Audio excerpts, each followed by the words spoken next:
يا سيادة الوزير، كنا نطمح الا يا عمرو لو سمحت كنا نطمح الا يكون للاسف الشديد. احنا عشان نسمع بعض عشان نسمع بعض ما انا مش عشان نسمع بعض. لحظة سيادة الوزير اتفضل. يعني انا الحقيقة متوقع انه بعد الثورة احنا بنحاول، احنا لسه كنا هنوصل الى حلول، انت بس اهدى شوية. يمكن ان تتقدم قنوات دريم بطلب ايوه لاتحاد الاذاعة والتلفزيون ايوه بان تسجل برامجها في استديوهاتها الكائنة في منتجع دريم، ايوه، وان تبث برامجها المباشرة من مدينة الانتاج الاعلامي. ما هو لو هيسجل مش عاوز طلب منه.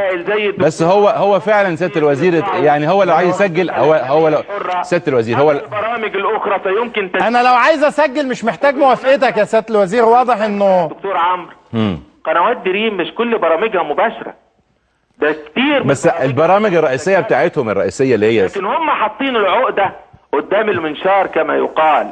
هو عايز يكسر إرادة الحكومة، ان الحكومة لا انا اظن لا يعني كنا بنكسر إرادات الحكومات السابقة كلها.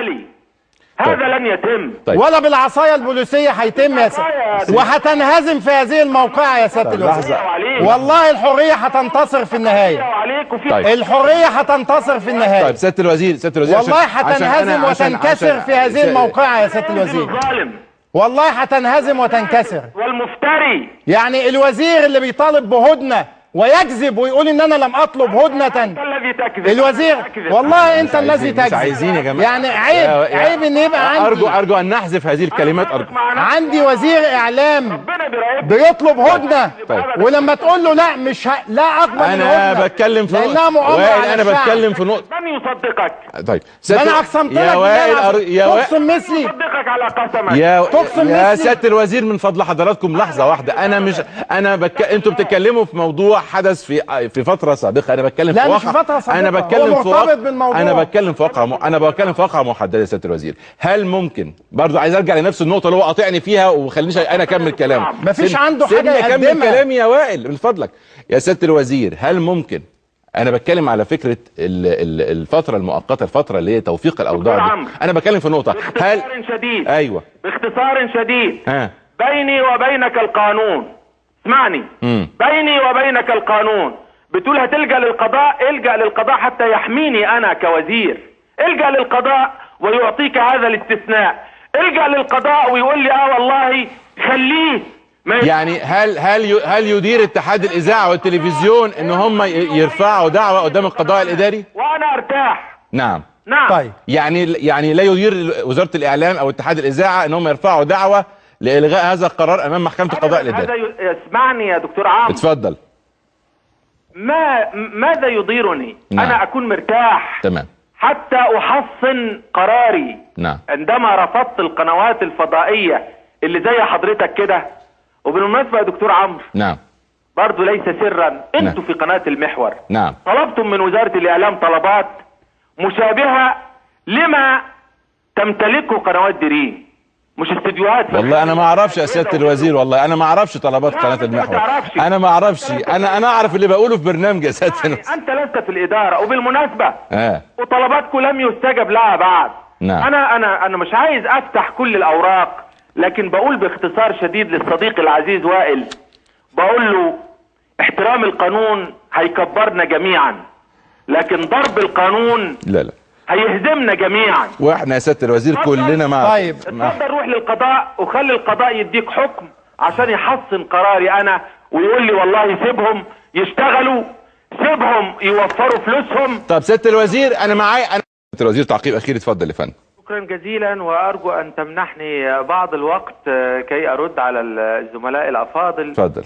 الأستاذ مرتضى منصور يبين أن قنوات دريم هي قنوات الثورة والمحرضة على الثورة والمحرضة على التظاهر، وكأننا نحن ضد الثورة. ويعلم تماما الأستاذ مرتضى، وتعلم أنت يا دكتور عمرو والأستاذ وائل، أنني شخصيا ممن ذاقوا الظلم في النظام السابق، واعتقلت أنا 4 مرات على سبيل المثال، وغيري اعتقل 10 مرات و20 مرة، وأنا كنت أقل الناس تضحية في عصر مبارك. لكن الأستاذ وائل بقول لك إن إحنا وزارة الإعلام هي وزارة حرب، ونسي الأستاذ وائل أنه كان يذكر وزارات الإعلام السابقة التي منحته هذه الاستثناءات وكأنها كانت وزارات سلام ووزارات وئام. لا، كلها وزارات حرب. طلبنا استاذ صلاح، استاذ صلاح اعتقد انه لم يلاحق ما تقوليش مغالطات وبعدين رجل يعني حر، يعني اضمن حريته. وزارة الإعلام في كل العهود هي وزارة حرب. وضحت النقطة. اتفضل يا سيادة الوزير كمل. وليس مقبولا بعد ثورة 25 يناير ان يبقى عندي وزارة إعلام. السيد وائل ويكرر السيد وائل مغالطته بأنني قلت أنني أريد أن أمنع الإعلام من تناول الحقائق.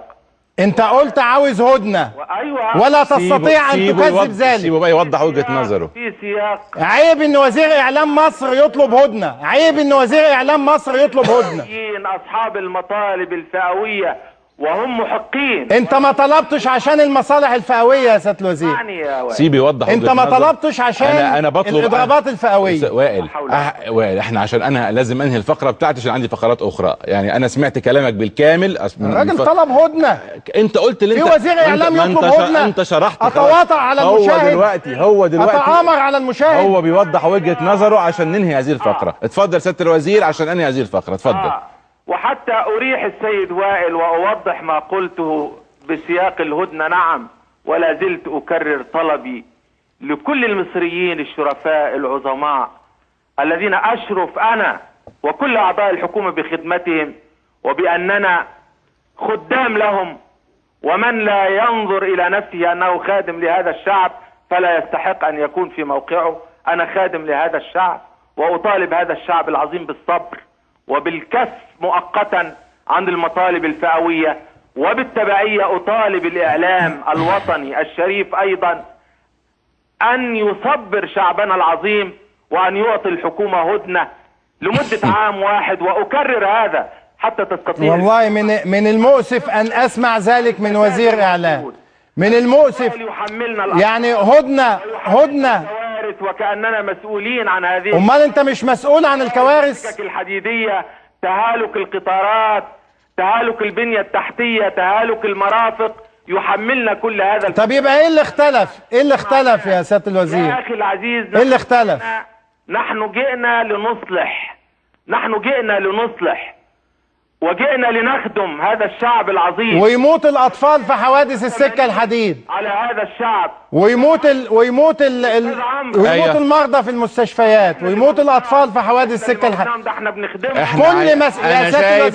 كل مسؤول في هذه الحكومة من قتلة الاطفال. دكتور عمرو، اتفضل يا سيدي. عايز اختم وارجو. اتفضل اختم سيادتك. اتفضل. الا يقاطعني. اتفضل. أرجو من السيد الفاضل ألا يقاطعني. اتفضل يا أستاذ صلاح. اتفضل. أنا هنا أرد على بعض الأشياء التي ذكرت. أنا أيضا لم أقل أن قناة المحور طلبت استديوهات خارج المدينة، ولكني ذكرت قناة المحور في سياقين. السياق الأول أنها تدفع إيجارات لمدينة الإنتاج الإعلامي تزيد عن 15 مليون سنويا. تمام. وقنوات دريم لا تدفع مثل هذا المبلغ. ومن حق المحور وغيرها من القنوات الفضائية أن تتألم إذا تم. بس هم ما تألموش. النقطة الأخرى التي ذكرت فيها قنوات المحور، قلت أنها طلبت السماح بأجهزة تتوفر لقناة دريم ولا تتوفر للمحور، وهذا من حق كل القنوات أن تمتلك. إذا كنا سنصرح تمام، فلا بد أن نصرح. نقطة واضحة جدا. وذاك. تمام. أعود وأؤكد أي أن حكومة الدكتور هشام أنديل مع حرية الإعلام، حكومة قتلة الأطفال، حكومة قتلة وائل من فضلك يا وائل عشان ينهي الوزير كلامه. يا وائل انت قلت كلامك وكلامك وصل خلاص. دكتور أنديل لا تقتل الأطفال. حكومة قتلة الأطفال. نحن لا نقتل الأطفال، لا أولادنا وفلذات أكبادنا، ونحن نحزن عليهم ونعتبرهم زي أولادنا بالضبط، ولا تزايد علينا في ذلك يا سيد وائل. نعم. طيب أستاذ عمرو، يكفي رئيس الحكومة أنه انتقل مع مجموعة من الوزراء على الفور إلى مكان الحادث، وواسى الحزانة وواسى الثكالة وواسى من فقدوا فلذات أكبادهم. يكفي أن رئيس الدولة بنفسه أعلن الحداد وواسى المصابين، وهو ده المطلوب. هو ده المطلوب يا سيادة الوزير. يعني ما هو القاتل احيانا بيقتل القتيل وبيمشي في جنازته. وانت ايضا قاتل والله في جنازة المصريين. والله انت اللي قاتل. اديني صلاحياتي على المصريين. انت تشارك في القتل بكلامك. انت يعني اللي قتل الاطفال، انت عضو في حكومة تقتل الاطفال وتطالب الاعلام بهدنة. انت عضو في حكومة بتقتل الاطفال وبتطالب الاعلام بهدنة. الحكومة لا تقتل الاطفال وتطالب الاعلام بهدنة. الاطفال الحكومة تحملت مسؤوليتها السياسية، ووزير النقل الرجل المحترم تحمل مسؤوليته السياسية واستقال على الفور. وايضا الحكومة اتخذت اجراءاتها لاول مرة اللي هو نفس الاسلوب. كبش الفدا، ابحث عن كبش فدا يشيل القضية وخلاص وانتهت القضية. هو انت كل اللي يكلمك لا تزايد؟ يا استاذ صلاح، انت معاك تذاكر الوطنية؟ كل اللي يكلمك تقول له لا تزايد؟ انت معاك تذاكر وطنية؟ انت تزايد. نعم انا وطني. يعني انت بتطلب من الاعلام الهدنة يعني الصمت. وطنيتي. بتطلب من الاعلام الهدنة يعني الصمت. طيب لا، اطلب من الاعلام التعقل واعلاء المصلحة الوطنية. دلوقتي عايز ارجع استاذ صلاح عشان ارجع والله حضرتك وزير الاكاذيب من الاعلام.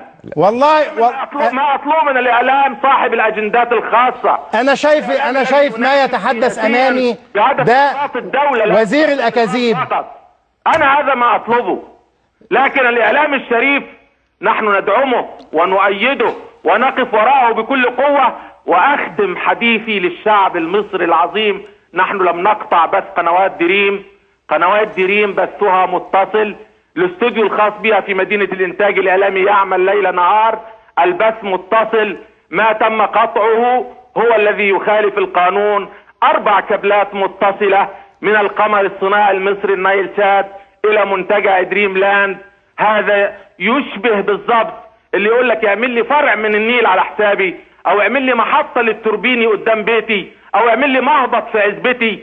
مصر مش عزبة يا استاذ. والله ولا عزبة لكم يا شكرا السيد وزير الاعلام الاستاذ صلاح عبد المنصور. مصر ليست عزبة لكم وانت هتقعد في مكانك شوية وهتمشي. مصر ليست عزبة لكم حتى تستخدم السلطة في البطش بخصومك السياسيين. مصر ليست عزبة لكم. شكرا عمرو. انا شايف كده انه اولا الكلام اللهجة دي لو سمحت هذه اللهجة تؤكد انه ما حدث لقناة دريم هو بالفعل تصفية حسابات. وزير يسيء استخدام السلطة، هيجي لي وزير ينتمي لجماعة غدا يسيء استخدام السلطة ضد خصوم هذه الجماعة. هتعملوا خطوة جاية، هترفعوا قضية قدام القضاء الإداري؟ ما حذرنا منه. الخطوة اللي جاية عندكم انه يجي لي وزير اعلام ينتمي لجماعة الاخوان المسلمين يقول مش هسمح لحد يهاجم حسن البنا مرة تانية، ومش هسمح لوحيد حامد يعمل الجزء الثاني من الجماعة عشان يرد. ومش هسمح بالهجوم على جماعة الاخوان المسلمين في التلفزيون المصري، ويعمل تصفية حسابات مع خصومه السياسيين باستخدام سلطته. ده ما حذرنا منه. ان انا اجيب وزير اخواني ينتمي لجماعة الاخوان المسلمين كوزير اعلام عشان يستخدم هذه السلطة في البطش بخصوم الجماعة باللهجة اللي انت سامعها. ينفع وزير اعلام الخطوات القادمة ايه اللي باللي انا سامعه ده؟ مفيش خطوات قادمة. هل هتلجأ للقضاء الاداري؟ هل قناة دريم هتلجأ للقضاء الاداري؟ قناة دريم هتظهر وهتظل شوكة في حلق الوزير. بكرة عشان نقول للمشاهد هتظل شوكة في حلق الوزير وشوكة في حلق كل من تكشفهم المشاهد. غدا سوف يشاهد دريم أم ماذا وائل بكرة؟ ان شاء الله بهذا الاسلوب يبقى الهدف واضح انه قناة دريم ما تطلعش، لكن ان شاء الله هنظهر غدا بأي وسيلة وهنطلع غدا ان شاء الله، لانه واضح انه الهدف هو قمع قناة دريم، وواضح انه الهدف هو تكبيلها وتقييدها.